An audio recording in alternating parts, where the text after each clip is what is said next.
이 문어할 때 문자라는 게 다들 무슨 문자예요, 이게요? 예? 우리가 그냥 한문 배울 땐 그럴 문자로 배웠잖아요.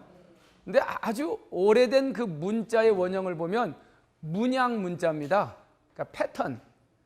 그러니까 우리가 왜 이 문이라고 하는 걸 자꾸 이게 그럴 문자라고 생각하는데, 요 문 앞에 요 실사변이 붙으면 이게 문양할 때 문자죠. 근데 옛날에는 이 그럴 문자랑 문양 문자랑 같은 뜻이었어요. 그래서 우리가 하늘에도 있는 문양이죠. 하늘의 문양을 뭐라 합니까? 천문이라, 천문. 그러니까 하늘엔 천문, 하늘의 문양이 뭐예요? 뭐 별이 뜨고 뭐 달이 뜨고 하는 그 아주 다양한 천문에 대한 학문을 천문학이라 그러죠. 천문. 인간에게도 이제 인간이 살아가는 패턴들이 있잖아요. 왜? 그걸 우리 인문이라 그러지 않습니까? 인문. 그래서 인문학이라고 하는 건 인간들이 살아가는 다양한 패턴들에 대한 학적 체계죠. 그래서 대부분 인문학 하면 주로 뭐 떠오르죠? 문사철, 문학, 철학, 사학. 근데 사실 그것뿐만이 아니라 영화, 뭐 예술, 회화, 음악 모든 게 다 인간이 살아가는 다양한 패턴들입니다. 전 그래서 문화라는 게 뭐냐? 이 문화의 정의는 인간들이 그 문양을 그리며 살아가는 굉장히 고도화된 문양이다. 물론 벌레들이 가는 문양도 있죠. 그 벌레 문양 연구하는 분도 있더라고요. 2000년 전에 그 퇴적물층에서 그 벌레가 기어간 흔적, 그 문양을 보고 이 벌레가 어떤 벌레고 이 벌레가 살던 시대는 뭐 석유가 나오고 이거 보는 그 사이언스가 있더라고요. 또 아니면 나무의 문양을 보는 나무 문양 학자도 있잖아요. 근데 이제 인간의 문양에 대해서 우리는 보통 인문학자라고 보통 얘기를 하는데, 어떻게 여러분들 일상 속에서 문양을 그리며 살고 있습니까? 여러분들 문양은 제가 볼 땐 굉장히 아름다운 문양이에요. 일단 남들이 잘 안 가는 문양을 선택하시는 분들이 여러분들의 흔적을 이렇게 그려보면 오늘 여기 오신 것 자체가 남들과 차별화된 흔적을 그리시고 계신 겁니다. 동원되셨나? 아니 여기 뭐 돈 내고 오셨다며요. 그러니까 참 독특한 문양이신 거예요. 그래서 전 여러분들이 갖고 있는 문양이 사실 제가 궁금해요. 오늘 하루 어떻게 사시고 계시는지, 또 여러분들의 인생 전체의 문양을 어떻게 표현하실지. 논어에 보면 그런 말이 나와요. 그 공문자라고 하는, 왜 죽고 난 다음에 그 사람에 대해 시효를 내리잖아요. 근데 이 문자가 들어가는 게 있어요. 우리가 뭐 문정공이니 문성공이니. 그래서 이 공문자라고 하는 사람이 있습니다. 그러니까 죽고 나서 그 사람을 이 그럴 문자에 문자를 집어넣어서 성이 공씨인데 문이라고 하는 시호를 줬어요. 공자의 제자가 공자한테 물어요. 선생님, 저 공문자란 사람 말입니다. 그 문자가 어떤 의미예요? 그 공자가 딱 두 가지로 정리해요. 그 문이란 의미는 말이다. 첫 번째는 참 그 사람이 민첩한데도 불구하고 배우기를 좋아하는 사람한테 문이란 걸 집어넣는다. 민이호학이란 말 들어보셨나요? 민첩해요. 사람이 아주 재주가 있고 능력도 있어요. 근데 그런 사람은 잘 안 배우려고 그래요. 근데 그 사람은 민첩함에도 불구하고 호학, 좋아할 호자, 배울 학자. 어떤 걸 배우기를 좋아하기 때문에 문이라는 걸 시호로 써준 거다라고 얘기합니다. 두 번째 이유는 불치하문이라. 들어보셨나요? 안 입을 자, 부끄러울 치자, 아래 하자, 물을 문자.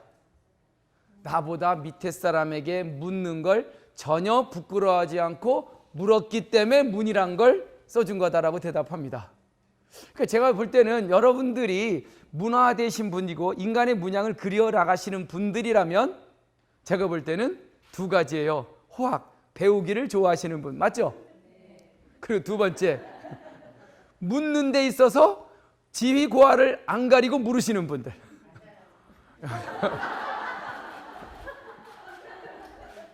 그게 학문이거든요. 학. 배우기를 좋아하고 묻기를 좋아하는 사람을 우리는 굉장히 문적이다고 얘기합니다. 전 그래서 여러분들하고 오늘 좀 그 문에 대해서 더 얘기를 하고 싶어요. 여러분들의 삶의 문양을 듣고 싶고 어쩌면 제가 더 배울 게 많을 것 같다는 생각이 듭니다. 전 알파레이드라 그래서 정말 알파급 레이들이 다 모인 줄 알았어요. 그래서 알파가 뭔 뜻인지 모르겠지만 근데 여기 오니까 뭐 다양한 정말 분들이 오시고 해서 저는 정말 다양한 문양들이 모이셔서 이것도 아주 오래된 문양이죠. 정말 뭐 논어, 맹자, 도덕경 아주 오래된 그 문양들을 같이 한번 이야기해 보는데, 그래서 제가 오늘 뭐 고전이라는 것도 다양하지만 그 중에서 어떤 문양을 찾아낼까 고민을 많이 했어요. 그러다가 바로 제가 오늘 여러분들한테 꼭 얘기해 주고 싶은 문양이 바로 이 문양입니다. 한번 읽어보시죠. 궁즉통. 뭐 해석되시죠? 궁하면? 그래요? 보통 인생 살면서 궁하면 다 통했습니까? 예? 대충 통했던 것 같아요? 어떤 분은 저는 아닌데요 그래서 그럼 여러분 당신은 궁하면 어떻게 합니까? 저는 궁즉붕인데요 그러더라고요. 뭐 좀 멘붕이 때문에요. 전 힘들면 무너지는데요. 그러니까 똑같은 사람이지만 궁이라고 하는 어떤 외부적 충격이 다가왔을 때 그때 무너진 사람도 있고 그걸 극복하고 통하는 사람도 있어요. 그러니까 통이라는 건 극복했다는 얘기죠. 그러니까 인간마다 다 문양이 다르대도요. 어떻게 요즘 인생에서 가장 힘든 게 뭐예요? 에? 오늘 여기 오기 전에 아침에는 제가 그 법무연수원에서 그 검사들 강의하고 왔어요. 그 로스쿨 출신들 있죠.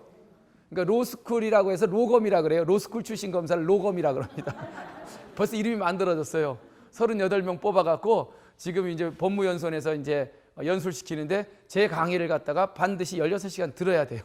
그래갖고 이제 그 친구들한테 이제 강의하고 하면서 그 얘기를 했죠. 여러분들이 인생 살면서 가장 궁할 때가 언제일 것 같습니까? 라고 물어봤어요. 참 대답이 가장 다양하던데 어떤 친구 하나가 배고플 때가 가장 궁하대요. 그것도 정말 역경이죠. 뭐 여러분들이 궁한 건 뭐예요? 어떨 때 가장 힘들어하세요? 예? 살다 보면 궁한 역경이 다가오잖아요. 근데 가장 힘들고 견디기 힘든 게 뭐예요? 어떤 게 주로?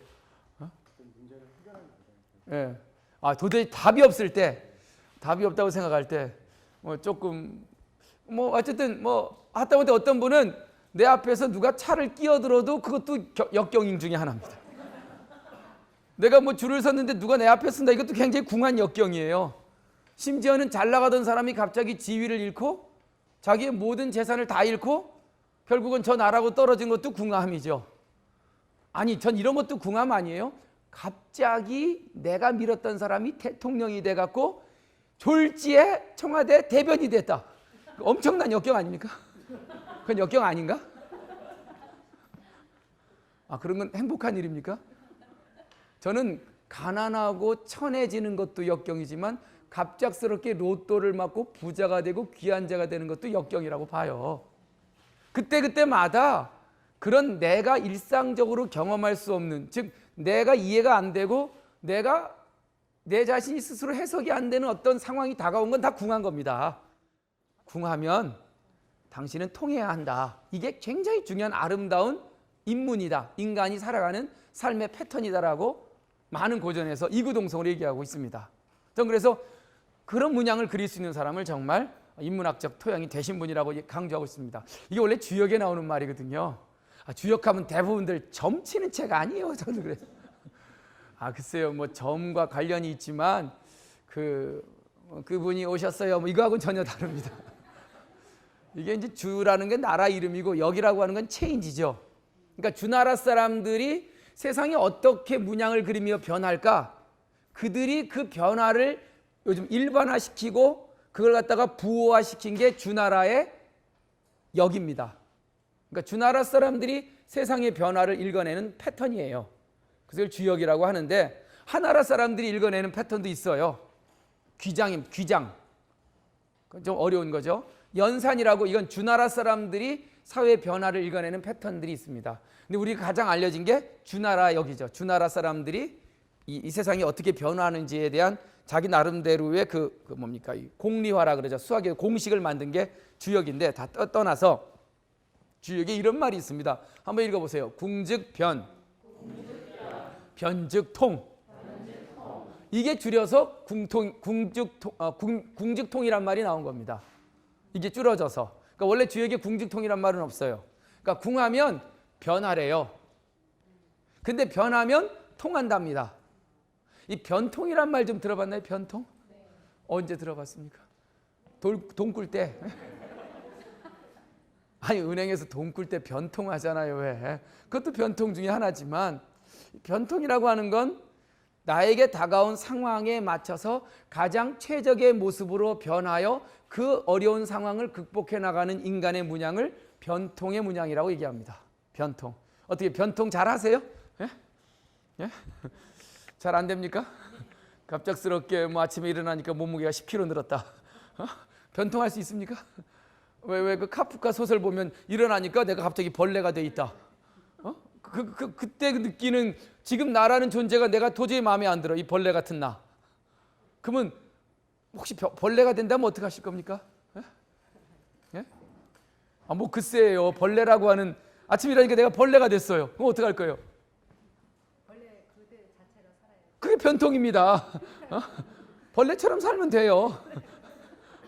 난 원래 인간이었는데 이게 내 모습이 아닌데 이게 아니라 내가 벌레가 되면 벌레처럼 살고 또 그 벌레가 죽어서 뭐 새가 먹었어요. 그럼 새가 되면 또 새처럼 살고 또 새가 어떻게 되죠? 뭐 죽어서 어느 짐승이 먹었어요. 그럼 그 짐승처럼 살고 결국 어떤 상황이 되든 그 상황 속에서 내 나름대로 최적의 변화를 찾아내며 살리라. 이게 변통이에요. 변통.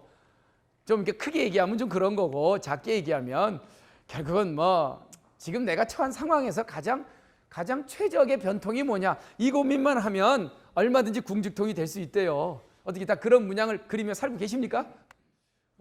여러분들 인생에서 가장 큰 변통이 뭘까요? 글쎄요. 갑자기 병에 걸렸다? 안병동 가보신 적 있어요? 그런 경험 있으십니까? 정말 슬프더라고요. 예? 다들 그 상황을 인정을 못하는 거예요. 아프잖아요. 그리고 본인에 대해서 굉장히 회의도 들 거고 막 쌍욕을 하시더라. 쌍욕. 그러니까 이제 막말로 얘기하면 그냥 다 싫은 거죠. 다 자식이고 다 싫어 보인대요. 근데 그 중에서 어떤 분은 그 아픈데도 불구하고 정말 탁 신문을 읽으면서 정말 옆에 있는 의사들이 감동했다. 어떻게 저런 분이 있을 수가 있냐요 할 정도로 인간의 문양을 일치하는 분도 있더라고요. 혹시 그런 분들 보셨나요? 감옥 안 가보셨나? 감옥? 감옥 가면 제일 변통을 잘한다 그러대요. 그래서 사마천이가 그런 얘기를 해요. 사마천 사기를 탁 쓰면서 내가 감옥 가서 나이 49살에 궁형을 받았잖아요. 세상에 생각해 보세요. 그 사마씨 집안의 히스토리한 역사가 후손이 궁형이라고 하는 건 거의 남자로서 지금은 괜찮은데 하여간 그때는 지금도 아닌가? 그때는 정말 죽는 것보다 더 싫은 거죠. 근데 사마천은 거기서 살아남습니다. 그리고 그 사마천 50만 글자의 사기를 쓰면서 그 얘기를 해요. 인간은 이런 역경 속에서 꽃을 피운다고. 그러면서 저 문왕은 유리라고 하는 그 감옥에 갇혔을 때 문왕 8개의 주역의 부호를 만들어냈고 좌구명은 눈이 멀어서 국어를 썼고 공자는 저 초야에서 저 천하를 돌아다니며 13년간 그 어려운 난세에 사서오경을 정리했고 또 정말 얼마나 많은 사람들이 구런이는 저 초나라 삼녀대부로서 추방당하여 저 망명객의 생활을 하면서 그러니까 이소경이라고 하는 경전을 썼고 여하간 쭉 써내려가면서 나도 49살 나이에 이 감옥에 갇혀 이 역경 속에서 나도 변통을 하여 정말 우리 아버님이 나에게 그 물려주신 그 미션 이 3000년간의 중국 역사를 정리해 보리라 하고 그걸 정말 그 발심으로 이 사마천이 사기라고 하는 책을 써내려 갑니다. 참 그러니까 오히려 지나고 보면 사마천이란 역사가 입장에서는 그냥 평탄하게 그냥 태사령으로서 요즘 말로 국립 역사관장 그 정도 직화를 하다가 그냥 편안하게 살다 갔으면 아마 사마천 사기는 못 나왔을 거예요. 왜요? 스케줄이 바빠갖고 원래 스케줄이 바쁘면 책을 못 써요. 근데 완전히 인생이 감옥이라고 하는 곳에서 그 역경을 당하는 순간 거기서 이제 요즘 독심이라고 독한 마음이 나온 거죠. 그러면 스케줄 다 끊고 문 셔터 내리고 그리고 나서 그냥 긁어대요. 그 폭발적인 변통이 나옵니다. 사마천 사기를 읽어보면 이거 인간이 쓴 책이 아니에요. 그러니까 그 책을 보면 이 사람이 얼마나 큰 고통을 겪었는지 그 느낌이 와요. 한 글자 한 글자 그가 갖고 있었던 역경의 그 문양들이 그냥 그대로 다 드러나 있습니다. 그러니까 우리가 고전을 읽을 때 이게 연구실에서 그냥 편안하게 쓴 책들이 아니에요. 아주 역경 속에 쓴 책들입니다. 그래서 저는 이 변통이란 말을 참 좋아합니다. 그래서 오늘의 주제도 역시 그거예요. 궁하면 변하라. 변하면 통할 것이다. 예? 그 논어에 보면 이런 말이 나와요. 군자라고 하는 사람이 어떤 문화적 삶을 살아가는지. 군자 들어봤죠? 논어에 107번 나옵니다. 군자는. 그래서 논어책 중에 107가지의 군자라고 하는 가장 아름다운 인간의 문양을 그리며 살아가는 사람의 패턴이 있어요. 아마 그 중에 기억나는 거 한두 가지는 있을 거요. 군자는 아무것도 없어요. 군자는 대로행이다. 그런 말은 없습니다. 죄송합니다. 있어야 되는데 아무리 찾아봐도 없어요. 참 그래도 좋아요. 군자는 대로 큰 길로 다녀라. 에? 새길로 다니면 당장 빠르잖아요. 새길로 다니면 뭔가 나한테 이익도 있잖아요. 근데 돌아다니지 말래요. 그냥 큰 길로 다녀. 큰 길로. 제가 오늘 아침에 우리 로스쿨 검사들한테 그랬어요. 너희들 큰 길로 다녀라. 평생. 지금 초심을 유지하고 정말 큰 길로 다녀야 정말 인생이 아름다운 문양이다. 자꾸 새길로 다니고 뭐 남 이상한 데 가서 뭐 이러면은 참 그 꼬라지도 우습고. 어떤 분은 그래서 군자 대로행이 논어에는 안 나오지만 자기 인생의 가장 중요한 철학이래요. 그래서 그분은 차 몰고 다닐 때 4차선 이하는 안 다닌대. 딱 보란 말이죠. 내가 어떤 길로 가는지 내가 딱 24시간 CCTV로 다 지켜보란 말이죠. 어떻게 그렇게 그런 문양을 그리며 사시는 분이 있습니까? 전 자신 없어요. 참 어렵죠. 군자라 군자. 사실 캐캐 묵은 얘기인데 난 그 107가지 그 군자에 대한 정의 중에 제가 제일 좋아하는 문양이 이거예요. 읽어보세요. 군자 고궁. 군자는 단단할 꽃자, 궁할 궁자. 궁한 역경이 다가오면 오히려 더 단단해지는 사람이 군자래요. 평상시엔 군자와 소인이 구별이 안 된답니다. 근데 배고파 보면 안 돼요. 저 사람이 군자인지 소인인지. 담 넘는 사람도 있고 끝까지 내가 배고파 굶어 죽을지언정 나는 남의 담은 안 넘겠다고 하는 분도 있잖아요. 왜? 그래서 그 사람 제대로 알려면 그 바닥 쳐봐야 한다며요.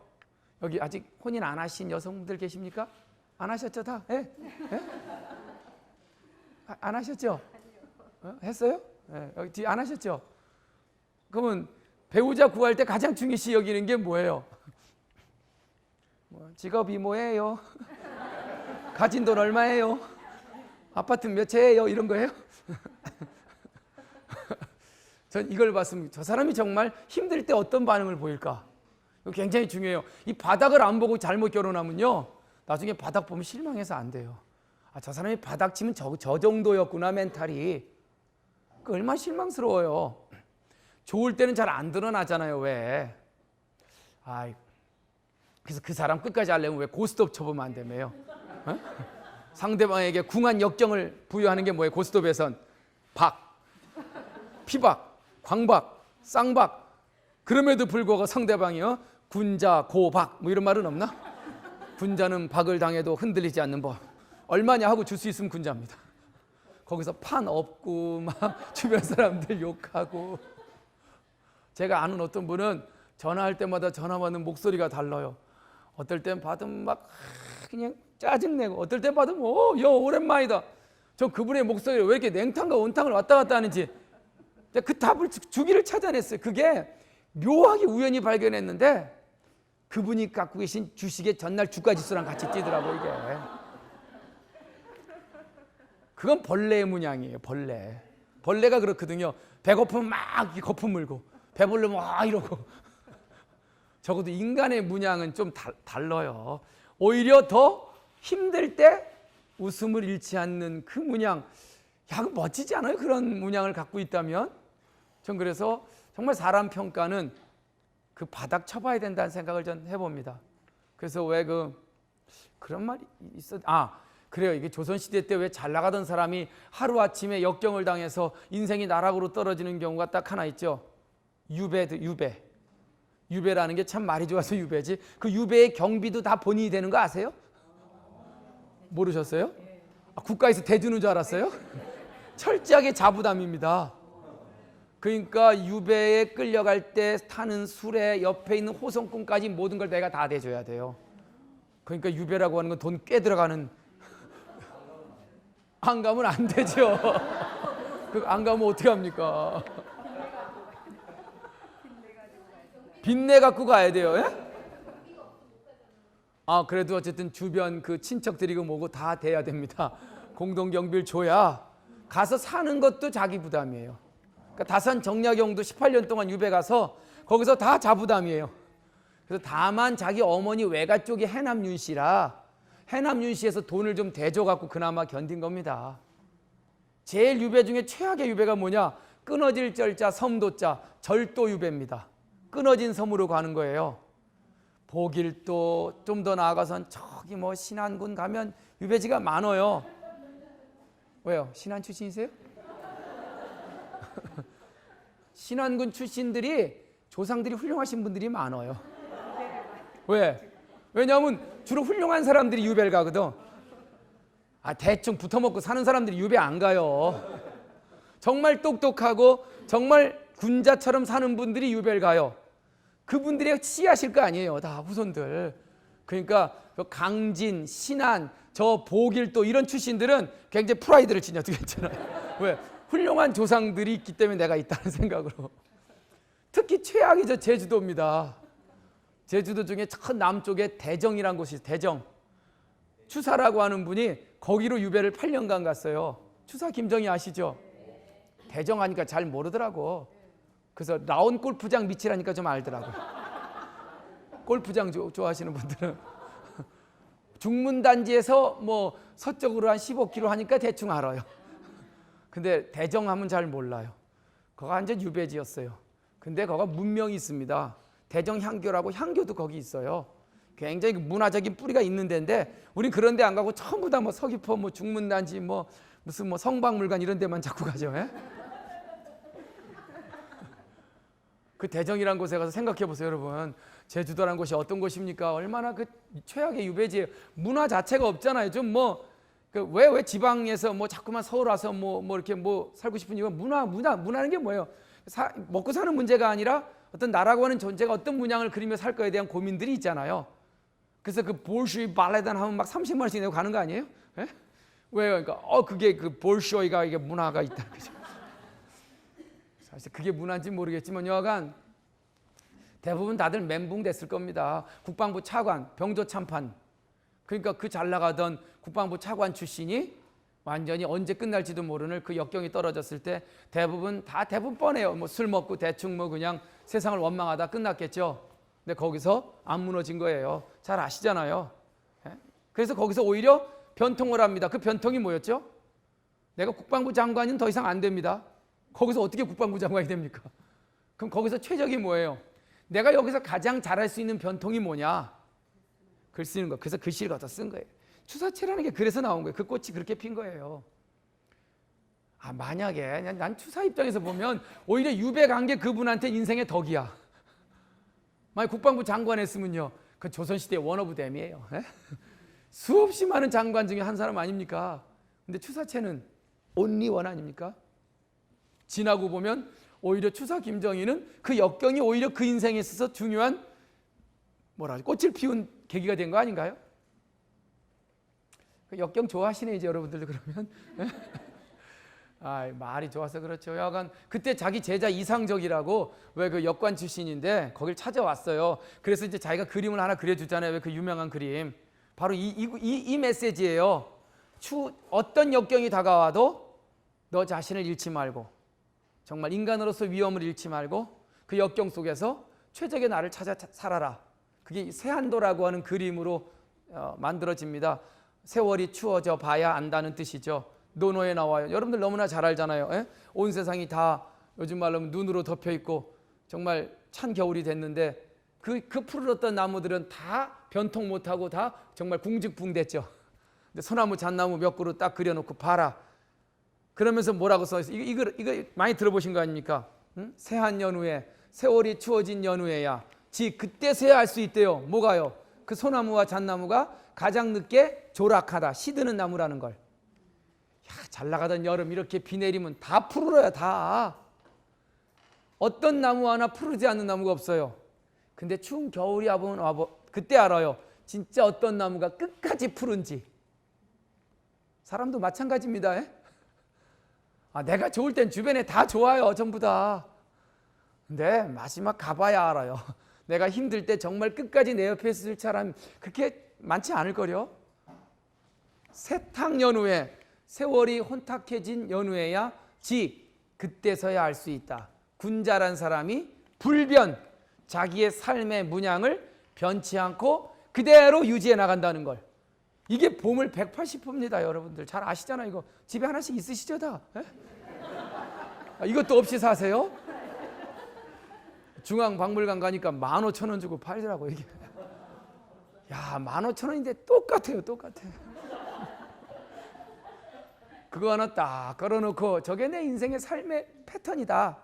추운 겨울이 와도 시들지 않는 저 소나무 잣나무처럼 나에게 어떤 역경이 다가와도 그 역경 속에서 후들리지 않고 난 최적의 변통을 찾아내겠다. 1,000원 있으면 김밥 천국하고, 정말 커피값 없으면 은행 가서 자판기 뽑아 먹고, 그것이 남들과 비교할 이유도 없고 나만의 삶의 문양이라고 생각하면 얼마든지 그 사람의 삶의 모습은 군자풍이라 이거죠. 군자풍, 군자의 품격을 갖고 있다라고 얘기를 합니다.